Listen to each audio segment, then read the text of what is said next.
Alright, you guys, are y'all ready for everybody's favorite part? The onion. Now, fortunately for you, I've learned a cheat sheet. Okay? Now, it does not completely make cutting onions completely tearless, but it does reduce it significantly.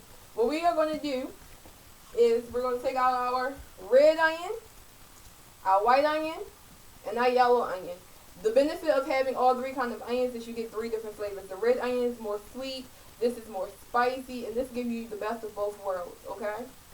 So what we're going to do is actually, we're going to take the onion and cut it in half long ways, okay? We're going to cut it long ways. Make sure your fingers are away from the blade.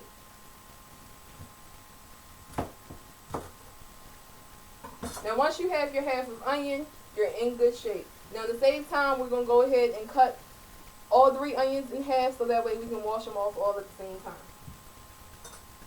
Now, what are you going to do with your other half? You might wonder, right? If you choose to, you can cut them all today. And that way it saves you time for your next meal. This is called meal prep, you guys, okay? Not just for this meal, but for the next meal too. It saves you time, it saves you energy. Or, if you don't feel like doing all of that cutting all at one time, you can always store it in a nice little cheap sandwich bag. By wrapping up in a half, you keep the shelf life a lot longer than if you just throw it in like a bowl. So what we're going to do is we're going to take one of our halves and we are going to run it under cold water. The beauty about the cold water is that, in my opinion, it kind of slows down the natural oils that onions give off, which causes us to cry. You know, it's the onion's natural defense, because even plants don't like getting ate either. Okay, vegans? No shade, though. So once we have rinsed off our onions, we're going to go ahead and peel it, the top layer. We want to peel the top layer from all of our onions.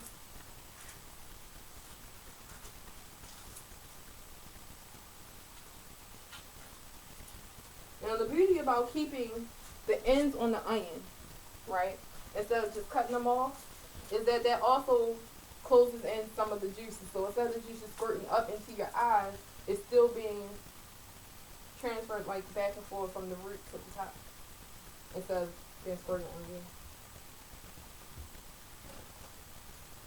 you. Now it's time to cut, like for real cut. You're going to cut the very, very tip and dispose of that part. Now, each onion has little ribs on it. The easiest way to cut is to follow those ribs because it gives you a direct guideline. You don't even have to think about making perfect lines. Nature has already done that for you, so just go ahead and follow her lead. Mother Nature knows what she be doing, okay? Now, once you have about 9 sections, you're going to turn it to the side, and you're going to cut it the opposite way. So what you're going to be left with is little dices of onion. So you get all of the flavor without all of the chewing. And you're going to continue this process through with all 3 of your onions.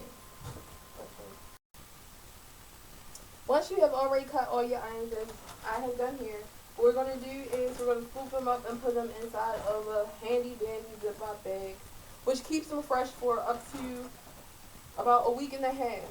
Okay, you guys? So make sure you are cooking and using them in that time frame if you don't use them all today. Now, if you are a little OCD, you can feel free to keep them separate, you know, put each onion in a different bag. But because I like to mix my onions in most of my recipes, I just toss them all together in one bag. And toss them up so that way they are nice and mixed up.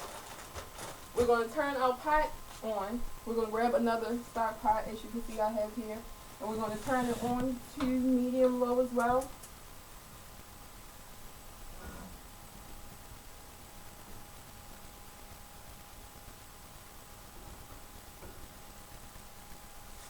We're going to add a cup of butter.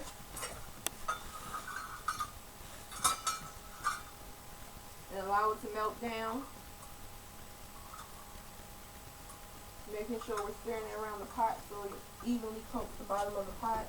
This allows us to get all of the flavor, and it also stops the crab meat from sticking to the bottom of the pan. Cause guess what? We're about to start on that. Because I know y'all was wondering, well, where did the crab meat go? A little known fact that a lot of, well, clearly people know that, but a lot of people don't know that crab meat is actually sold cooked. What they do is they boil it before they pick it. So that way, when it's brought to you, you won't do what a lot of people did back in the early 1800s, which was actually accidentally poison themselves. Because if you don't cook crab properly, it actually has arsenic in it. So they avoid the whole situation, and they actually give it to you kind of pre-cooked. So you don't actually need to cook it as long as you have to cook the shelled fish that's still shelled. Okay? Now, another beauty about starting this pot is that if you already have deveined shelled shrimp because you decide to go ahead and buy the cooked shrimp, this is when you add it. You don't add it in with the lobster. You add it in now.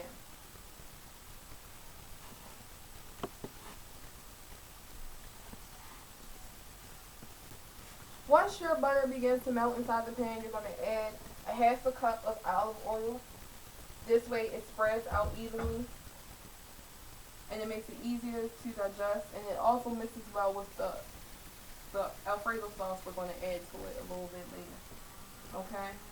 Once you see that it's starting to boil and melt together, the butter and the olive oil, we're going to go ahead and add our onions. So like I said, you're using about a half of a red onion, a half of a white onion, and a half of a yellow onion in this process.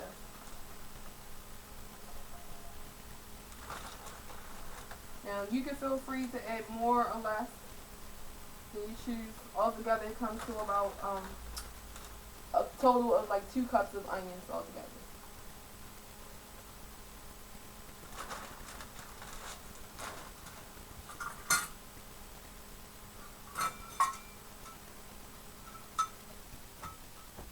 We're going to also add 1/4 cup of minced garlic.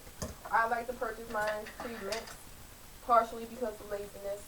Judge your uncle, don't judge me. But if you chose to do it the old-fashioned way, right, and you chose to go ahead and cut and mince the garlic yourself, it comes to about 1/4 cup, okay? Or about 4 cloves of garlic.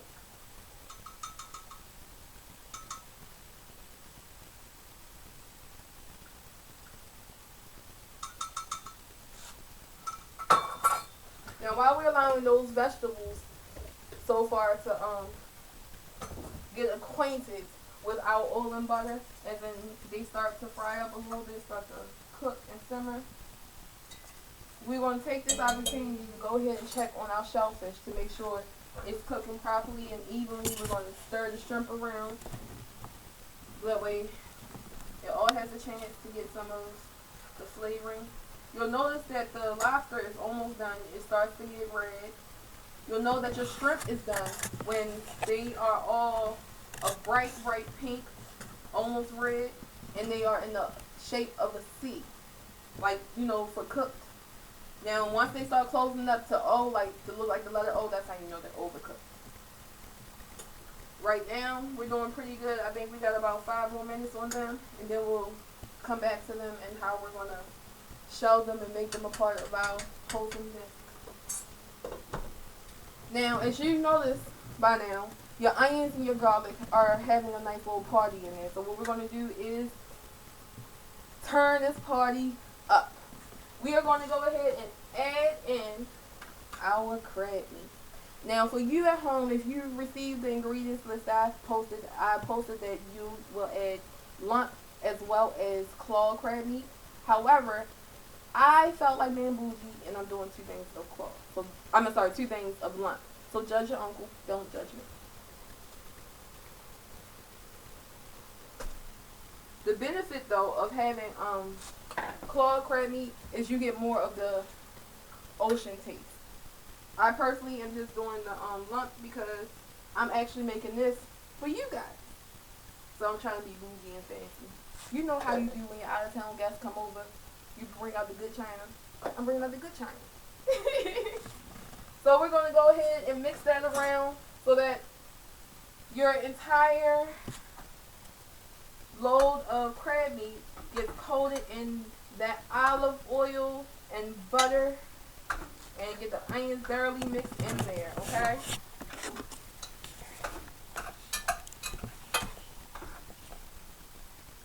You want to break up major clumps. You can keep some large clumps so that way you can have something to look forward to, but you want to break up as much of it as possible so that way it can spread evenly throughout the bisque.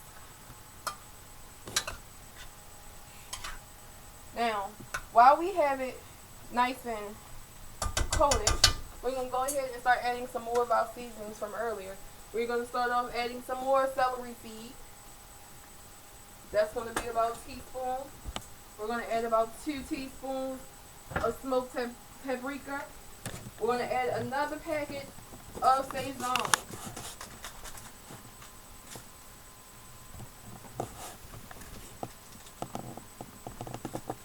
We're going to add a pinch of ginger. We're going to add 2 teaspoons of pepper, black pepper. 1 teaspoon of curry powder. 1 teaspoon of turmeric.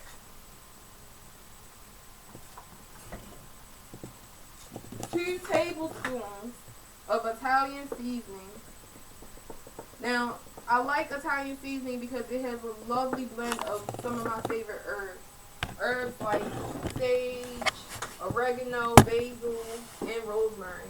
So those are some of my favorite seasonings. So if you don't have Italian seasoning and you have all of those, you can feel free to substitute with that. We're going to also add 1 tablespoon of adobo.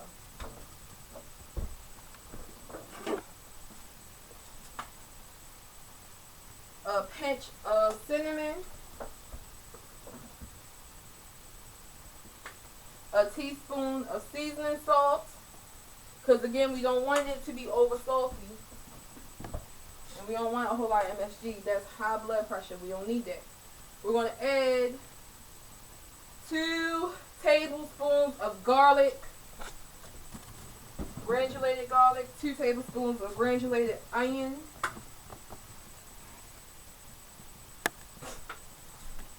and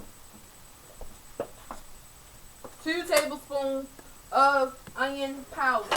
Now the reason why we're adding onion powder in addition to the granulated onion is so that the onion powder can actually thicken our bisque.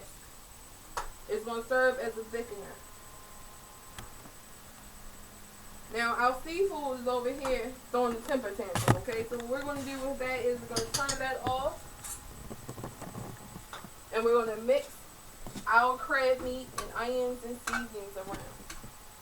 Now the only thing that we're missing so far from this, if you notice, was our pinch of sugar. We're going to add that afterwards, okay? And during this whole entire process, it's always a whole bunch of love you have to put in here. You have to think good thoughts. You have to think happy thoughts, because what you're feeling, your food is going to taste like, and people are going to feel that. So I like to believe that when I serve a meal, not only am I making someone's day, like by feeding them, but I'm also allowing them to know and taste what love tastes and feels like.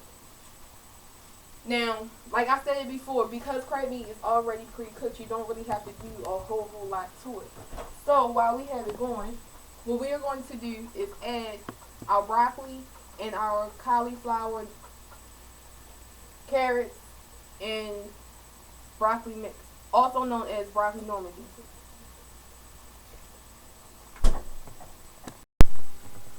Now, it's almost time for us to add our seafood into our bisque along with our vegetables to be cooked, because as you can see, they're already steamed nice and red for us. All of our shrimp are in the shape of a C, as you can see, no pun intended, to show you that it's nice and ready. But as you can see, we have a lot of juice in here that is going to actually add to the flavor of our best. So what we would like to do is actually keep about a cup's worth of this juice so it can be utilized for additional flavor. So we're going to go ahead and add our broccoli into our pot with our crab meat, as well as our broccoli normally, or you might see it in the store as California broccoli, which is nothing but just a different name for broccoli, carrots, and cauliflower.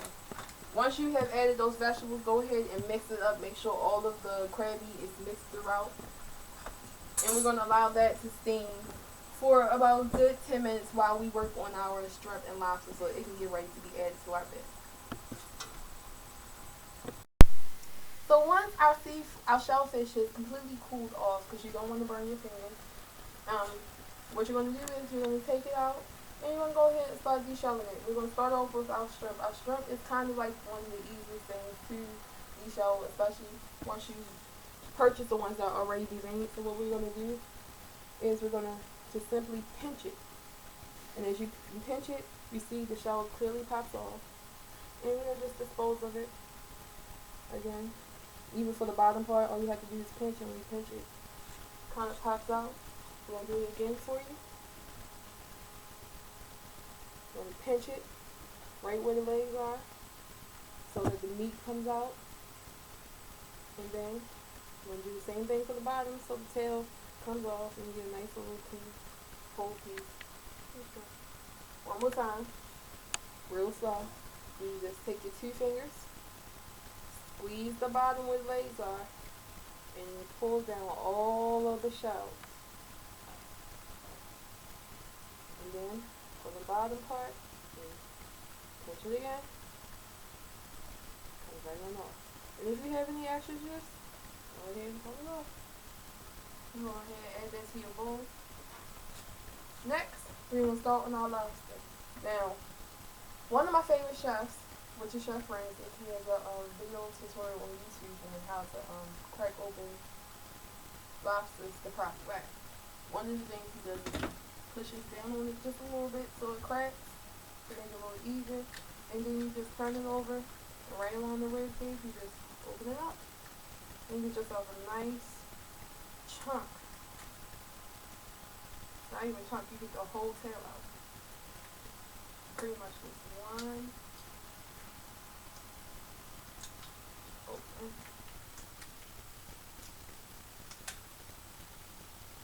And then you just scoop it on out. And there you go. You have the whole lobster tail. You dispose of the shell. Now, wonderful thing about nature, nature tells you how to take care of it. So as you notice, those lobster tails is split right down the middle. You can just go ahead and cut straight down the middle using that already designated God-given line. So now you have 2 halves.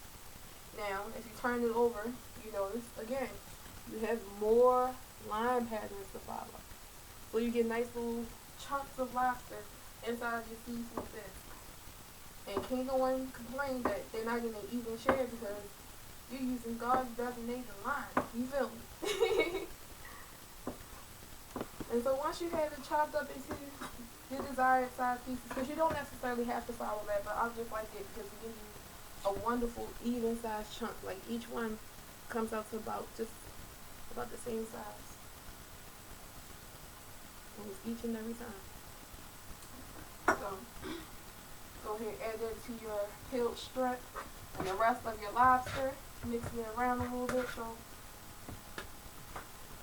they can have an even coat. And we're going to go ahead and add it to our pot of vegetables that we already started earlier with our crab meat and our butter and our oil. Go ahead and add our shrimp and our lobster to the pot. And you want to get all the pieces because, I mean, you paid for it, so you might as well eat it, right?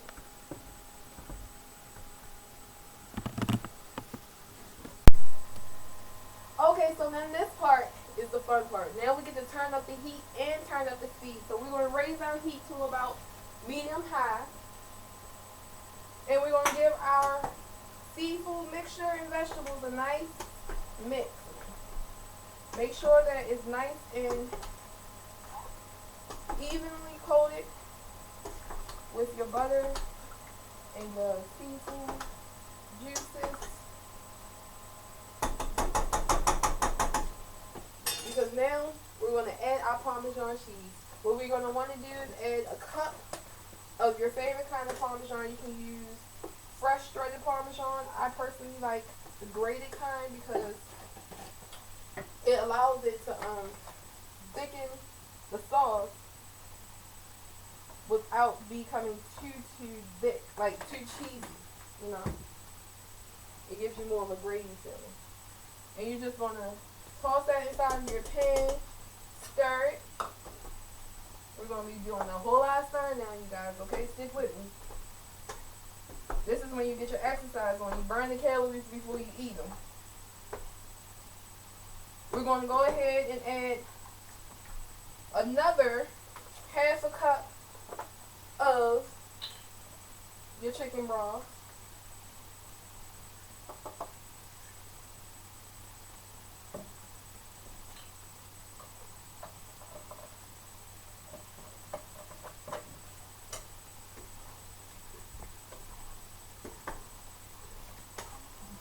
Stir it up some more. We're going to add one of your jars of your favorite kind of Alfredo sauce. My favorite flavor is the garlic, the roasted garlic flavor. We'll add one in them jars. Add your regular creamy Alfredo sauce. Now, if you notice on the ingredients, it requires a cup of milk. Now, what I like to do to maximize the amount of sauce we get out of what we pay for, as well as flavor the milk so this doesn't come out bland, what I like to do is actually pour the milk directly into the jars, close the jars, shake them up. You'll see in 1 second. For a richer flavor, I like to use half and half because it makes it not only thicker, but gives you a creamier taste and it allows you to really enjoy all of the natural seafood flavors, as well as it really accents our Old Bay.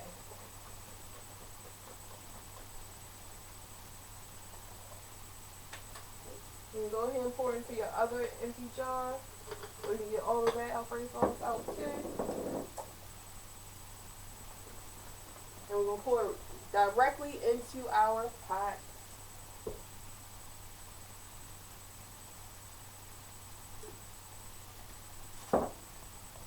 Now what you're going to want to do is give it a nice mix. Stir it up real good so that all the ingredients are blended. As you'll notice, this color starts to change a little bit. It starts to get a little darker red. As you can see the Old Bay take place.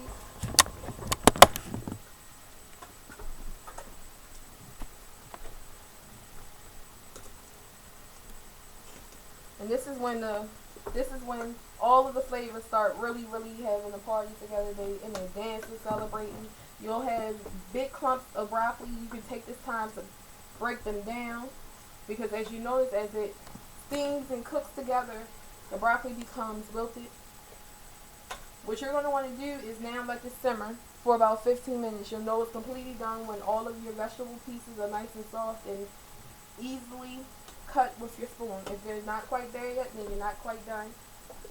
As you allowing it to simmer, you can please feel free to take a deep smell. If you don't feel as though it smells strong, like spicy enough, you can feel free to add spice.